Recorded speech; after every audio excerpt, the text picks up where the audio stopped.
Sup guys, this is Garrett Fuller with MMORPG. I'm about to start part 2 of our exclusive interview with Crowfall.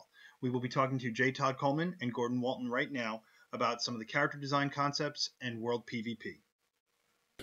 I think it's great. Now, looking at Crowfall specifically, you talked about the world system, and we'll get into that in a little bit. But character creation is where I think a lot of players live, right? You get very attached to your avatar, you get very attached to the gear you can get. So tell me a little bit, you kind of combine your race and class system? We do, yeah. We call them archetypes. And the reason for that was we thought it would be cool to go back to having more breadth as opposed to one or two avatar types, and then you just kind of play on that, and it gets very deep. It's different. Again, a lot of these decisions that we made were hearkening back to ideas that were tried in the first generation of MMOs, and just kind of got left on the cutting room floor because WoW showed us, quote unquote, that they weren't important. So, I mean, going back to my first game, Shadowbane, we had a very diverse character customization tree, right?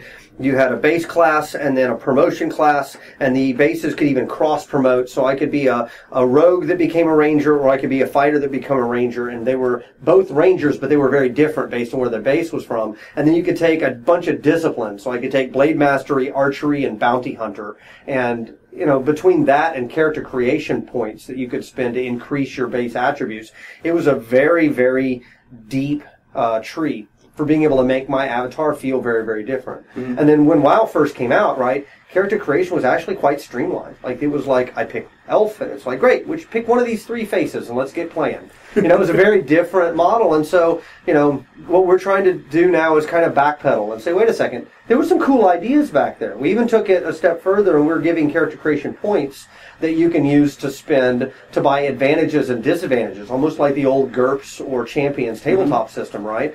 So if I buy, eidetic memory, that might give me an increase to my intelligence. But I buy,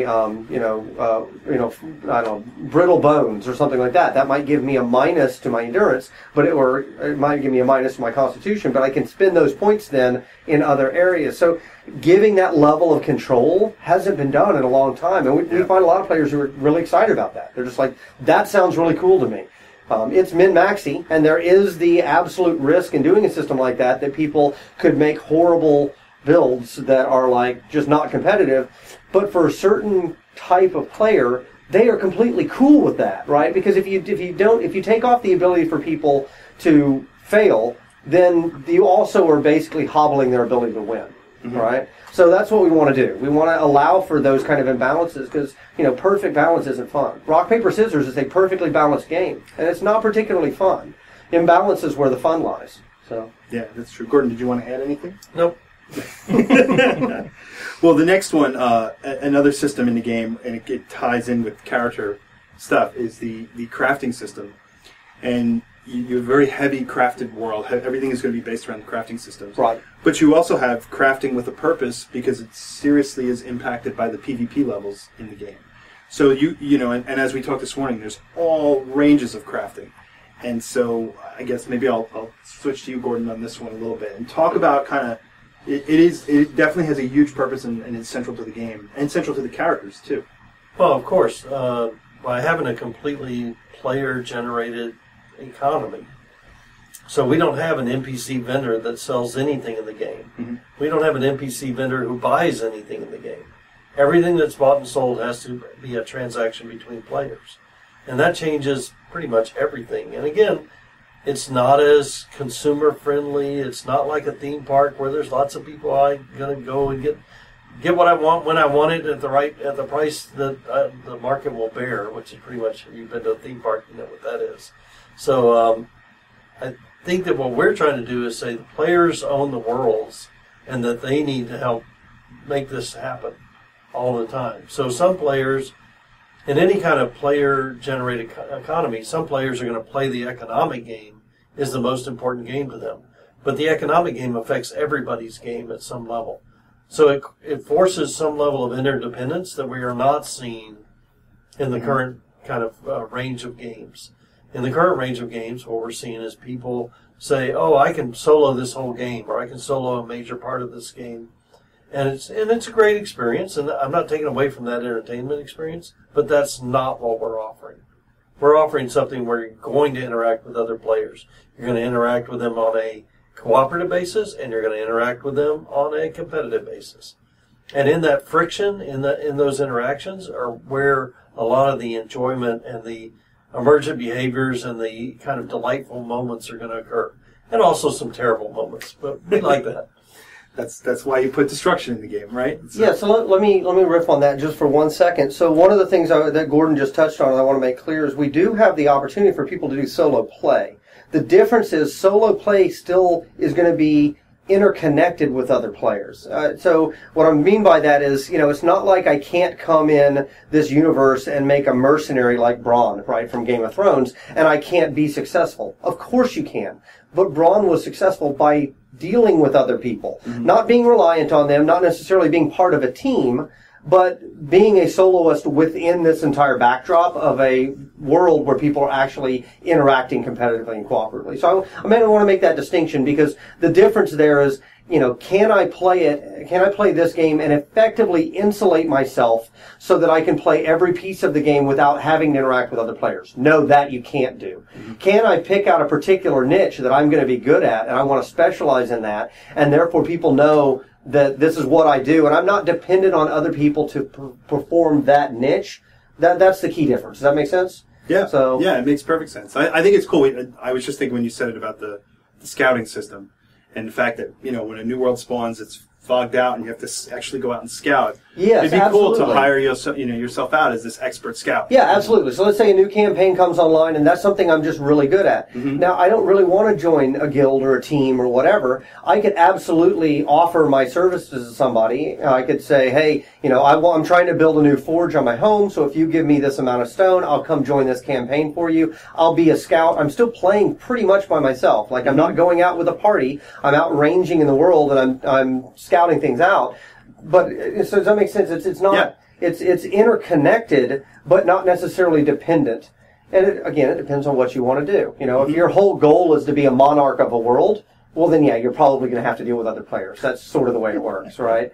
Yeah. So it's the idea of the other players being the content. That's really, I think, the key difference at its heart.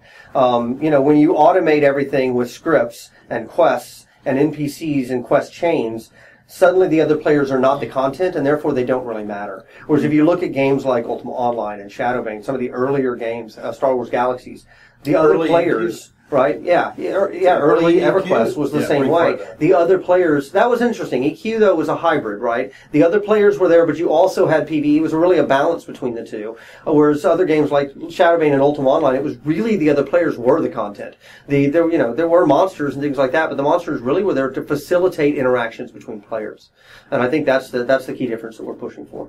Cool. So going from the player perspective now into the world perspective, and I know Red's sitting over there too, because this is one of the things we like the most, which is you have your eternal kingdoms, and then you have your I picture like the old Monster Manual, like the planes and the Primaterial plane going out. Yeah. And you guys really have that system. And what I don't want to do is, we talked about having a message be very clear to people about what each world is when they're created and what each campaign is. So you want to start on the world system a little bit and just describe it a little? Do you want to go? Yeah, so that's fine. Okay, so I'll take it. So the overall game loop is basically each individual campaign world is limited in duration. That doesn't mean it has a preset time. That just means that it's not going to last forever. It may be that the victory condition is when one team amasses X control points or victory points, that world's going to come to an end. But the idea there is the campaigns won't last forever. In fact, they're broken up into a series of seasons like spring, summer, fall, winter, and the world rules are changing, and the game experience is changing too. Just like imagine playing a game of Civilization, right? The first couple rounds are very different than the last couple rounds. The game effectively changes as strategy games do. It's kind of the nature of strategy games. So you've got the loop that we're expecting. If each of those campaigns is like a soccer match, then the Eternal Kingdoms, which is a permanent world that you go in between your campaigns, it kind of is the glue that ties them together. So it would be the thing that makes the game feel like a season of soccer, not just a bunch of individual matches. So for each individual player, How much they choose to spend bouncing between those two things in the loop is really up to them, right?